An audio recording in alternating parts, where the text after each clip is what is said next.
अभी थोड़ी देर पहले 96 पृष्ठों का जुमला पत्र भारतीय जनता पार्टी की मध्य प्रदेश इकाई ने रिलीज किया।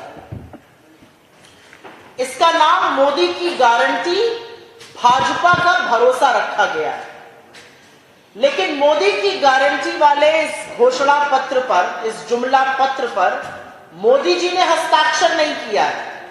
अन्य राज्यों में जहां रिलीज हुआ वहां मोदी जी अपने हस्ताक्षर कर रहे हैं। इस जुमला पत्र में मोदी जी ने भी हस्ताक्षर नहीं किया, क्योंकि उनको पता है कि ये झूठ तो वो भी नहीं बचा पाएंगे।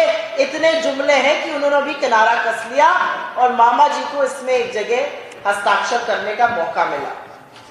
मैं जानना चाहती थी कि क्या बातें हो रही हैं इस घोषणा पत्र में, इस जुमला पत्र में। तो मैं उनकी प्रेस वार्ता सुन रही थी, जहां पर आपके एक भी सवाल पूछने का मौका नहीं मिला।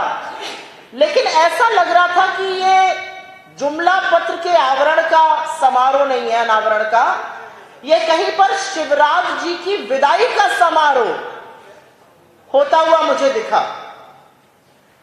एक गाना भी बाद में चलाया गया 4 मिनट 3 सेकंड का। उस गाने में मोदी जी के अलावा शिवराज जी की एक फोटो थी। सारा गाना मोदी जी पर था और गाने के अंत में था मोदी जी, एमपी के मन में मोदी और मोदी के मन में एमपी।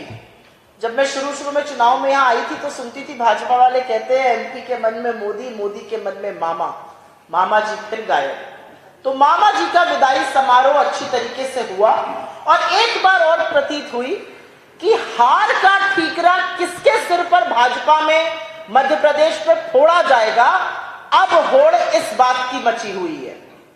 और एक चीज साबित और हो गई कि नौटंकी में और झूठ बोलने में अगर मोदी जी को कोई प्रबल चुनौती दे रहा है तो वो विदाई समारोह में अपने ही शामिल हुए मामा जी मतलब शिवराज जी हैं। मैं शुरुआत इस देश की आधी आबादी, मध्य प्रदेश की आधी आबादी, मध्य प्रदेश की महिलाओं से करूंगी, क्योंकि महिलाओं को जो छलता है वो कहीं किसी का सगा नहीं है। अपने आप को मामा जी कहलाते हैं, पूरे प्रदेश में होर्डिंग लगाई है, लाडली बहन योजना को हम 3000 का कर देंगे। 96 पन्नों में एक जगह उसका जिक्र नहीं है। एक जगह ये नहीं बोला गया कि लाडली बहन योजना जो होर्डिंग में लगा हुआ है वो मतलब झूठ है। इस घोषणा, इस जुमला पत्र में उसका कोई जिक्र नहीं है। अपनी बहनों को जो छलता है वो मामा क्या कहलाता है ये आप मुझसे बेहतर जानते हैं। पर्व पर, त्योहार के पहले मैं क्यों अपना मुंह खराब करूं। हमने तो 1500 रुपए सब महिलाओं को देने की बात करी है। गैस सिलेंडर पे आ जाइए, इसमें सस्ते गैस सिलेंडर का उल्लेख है। कैसे भरोसा किया जाए? 10 राज्यों में सरकारें हैं, एक राज्य में तो कम किया होता तो हम मानते कि हाँ ये कर सकते हैं। हमारी सरकार राजस्थान में है, हम वहां 500 का गैस सिलेंडर दे रहे हैं और सीना ठोक के कह रहे हैं मध्य प्रदेश में सरकार बनेगी, देंगे और सब महिलाओं को देंगे। हम सिर्फ पीएम उज्ज्वला वालियों को नहीं देंगे। यहां पर 82 लाख पीएम उज्ज्वला महिला लाभार्थी हैं, उसमें से 44 लाख ने तो एक साल में एक भी सिलेंडर नहीं भराया और 18 लाख ने मात्र एक भराया। तो असलियत एक ये है कि महिलाओं को छलने का इस जुमला पत्र ने बखूबी काम किया है। मैं अगली बात करना चाहती हूं इस देश के अन्नदाता, इस प्रदेश के किसानों की। महिलाओं को छला और किसानों को ठगा। हमने अपने घोषणा पत्र में साफ तौर से कहा है हम किसानों के जो कर्जा है उसको माफ करेंगे। हमने कहा हम 5 हॉर्स पावर तक की बिजली मुफ्त देंगे, 10 हॉर्स पावर तक की बिजली आधे दाम पर देंगे। हमने 3000 तक की एमएसपी की बात करी। इन्होंने यहां पर एमएसपी बढ़ाने की बात की और उस पर भी अभी मैं 2 मिनट में बोलती हूं। लेकिन किसान की कर्जा माफी, सुई टपक सन्नाटा, एक शब्द नहीं।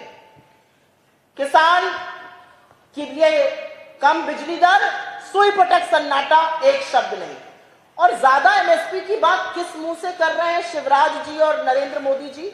10 राज्यों में सरकारें हैं, एक राज्य में तो आपने ये एमएसपी करके दिखाया होता। हमारी छत्तीसगढ़ में सरकार है और सीना चौड़ा करके कहते हैं कि वहां पर इस देश का सबसे ज्यादा एमएसपी देकर धान हम खरीदते हैं। आप किस मुंह से बात कर रहे हैं? प्रचंड बहुमत की आपकी सरकार दिल्ली में एमएसपी कमेटी का गठन किया, उसका अभी तक नतीजा नहीं आया। एमएसपी की मांग करते हुए जिन लोगों ने 750 किसानों की शहादत होने दी, वो किसान को भी ठगने का एक जुमला बोल रहे हैं। तो ये असलियत किसान की थी।